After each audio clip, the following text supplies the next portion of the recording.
রোববার সকালবেলায় কর্তাগিন্নি মিলে বেরিয়ে পড়লাম ঘুরতে ড্যামের ধারে।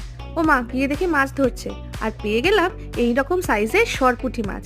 বহুদিন সরপুঁটি মাছ খাই না, এখানে সেরকম পাইও না। পেয়ে যখন গেছি তাকে আর ছাড়া যায়? নিয়ে চলে এলাম। ব্যাস, মাছগুলো দিয়ে আজকে বানাবো সরপুঁটি মাছের ঝাল। মাছগুলোকে নুন হলুদ মাখিয়ে মিনিট 15 রেখে দিলাম। এরপর কড়াইতে সর্ষের তেল নিয়ে মাছগুলোকে উল্টে পাল্টে দুপিঠ ভেজে নিলাম। বানিয়ে নিচ্ছে একটা মশলা। 2 চামচ কালো সর্ষে, 2 চামচ সাদা সর্ষে, 5টা কাঁচা লঙ্কা, একটু নুন আর হলুদ দিয়ে ভালো করে বেটে ছাঁকনিতে মশলাটা ছেঁকে নেব। এরপর মাছ ভাজার তেলেই দিয়ে দেবো কালো জিরে আর 4-5টা কাঁচা লঙ্কা ছিঁড়ে ফোড়নে। ফোড়নটা একটু নেড়ে চেড়ে দিয়ে দিচ্ছি 1 চামচ হলুদ গুঁড়ো, 1 চামচ ঝাল লঙ্কার গুঁড়ো। মশলার কাঁচা গন্ধটা চলে গেলেই দিয়ে দেবো সর্ষে বাটাটা। সর্ষে বাটাটা ভালো করে ফুটে এলেই এর মধ্যে দিয়ে দেবো আগে থেকে ভেজে রাখা মাছগুলো। ব্যাস, মাছগুলো দিয়ে আর খুব বেশিক্ষণ ফোটানোর দরকার নেই। মোটামুটি ফুট চলে এলেই ওপর থেকে ধনেপাতা আর কাঁচা সর্ষের তেল